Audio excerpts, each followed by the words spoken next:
Hello, I'm on the road again, and as you can see, I shaved the beard. And so many of you had such nice comments about the beard. But here's the deal.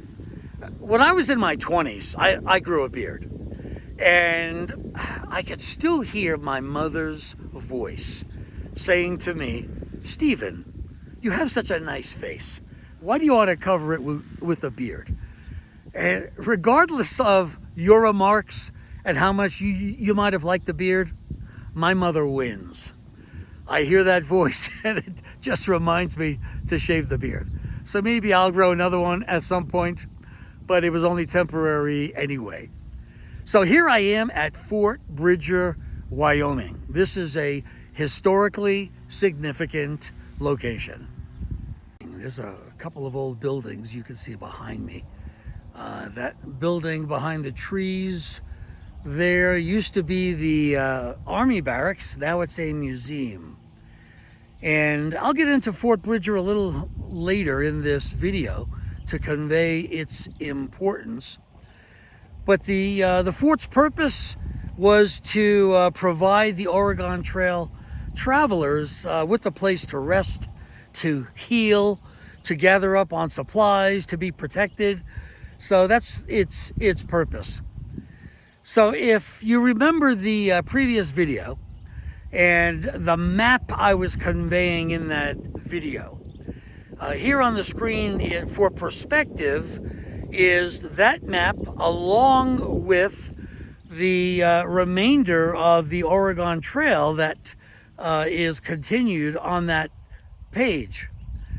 So I was in Pinedale, Wyoming, just a couple of days ago, and I visited with the Pinedale BLM office. There's a ranger there, and boy, he was real helpful. So I told him about the research I had done thus far on the eastern part of the state, and I conveyed my disappointment in not being able to actually drive on the Oregon Trail. So he said, "There's a place you can do that." And he got out this map and he showed me on the map a location just past South Pass on the map. And this location is called Parting of the Ways. And it is of great historical significance. So I had to find it first. My benchmark map atlas also features the Parting of the Ways location. And based on the dotted lines, which means dirt roads, it was going to be a rough ride. And I knew it. And sure enough, there were lots of huge potholes to drive through. Thank goodness I have a four-wheel drive vehicle. So with the BLM Rangers' help and the map, I found it. And I was driving on the Oregon Trail. And the old wagon wheel ruts were replaced by motor vehicle tire tracks. But I was there on the same trail that those travelers were on. And the name Parting of the Ways gets its name because there was a place at which, if you wanted, you could go to the right on the Sublet Pass and you could save about 46 miles getting to Oregon. Or if you wanted to take the safer route, you could go to Fort Bridger and take the left-hand trail. So it was real interesting. So the right-hand trail, the Sublet Pass, was interesting in that it saved you 46 miles, but there was less water and less grassland. So it was a little more dangerous. Your animals weren't going to get to graze as much.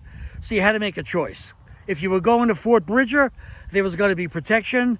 There was more water, there was more grass, and it was a safer bet.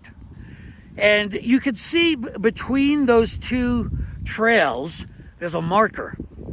And I read that back in the 1800s, there was a wooden post there, and people put messages and note cards on the post for their relatives or their friends who were going to be coming after them on the Oregon Trail. And people would read the note that someone left for them a year before. And reading through some of the diaries, people said the notes remained on that post unmolested. Just a fabulous piece of history. To see it, to touch it, to smell it, to just be part of it. It was real neat. So the reason why it's so hard to drive on the actual Oregon Trail is a lot of the Oregon Trail is now on private property, so you can't get there. It's all fenced in. So that's the reason that makes it challenging. On the Oregon Trail on which I was driving, there were trail markers. And it was a four-sided post made out of concrete. And on each side of the post was the name given to the whole trail. So on one side, it says Oregon Trail. On the next side of the post, it says Mormon Trail. And then the next side of the post says California Trail. And then the fourth one says Pony Express Trail. So the Pony Express used the same trail. Pony Express only ran for about 2 years. It was put out of business because of the telegraph. But it did serve a purpose there for those 2 years in enabling people to communicate in a much more rapid fashion. So that parting of the ways was such a cool thing to experience. And then the next thing I drove out to after that was the Big Sandy Crossing. And it's a waterway, and lots of the Oregon Trail travelers gathered around there. So if you can imagine, near this waterway, there would be wagons, animals, children, adults, just lots of activity going on. It's where people would gather. Naturally, water is a good place to gather. So you can replenish your supply, you can rest a little bit, and continued on afterwards, towards the bottom of that map is Fort Bridger, where I am now. And this is just a fabulous place to be. The amount of information I have learned during this exploration has just been personally satisfying. No other reason than to satisfy myself. And if you can get some insight from it, all the better. And that's good. None of this is exhaustive historical research. It's what I can get done in the time that I have allowed and with the logistics that I'm working with. So I hope you found this helpful. Not sure when I'll get to make another video, but I'll do it as soon as I can.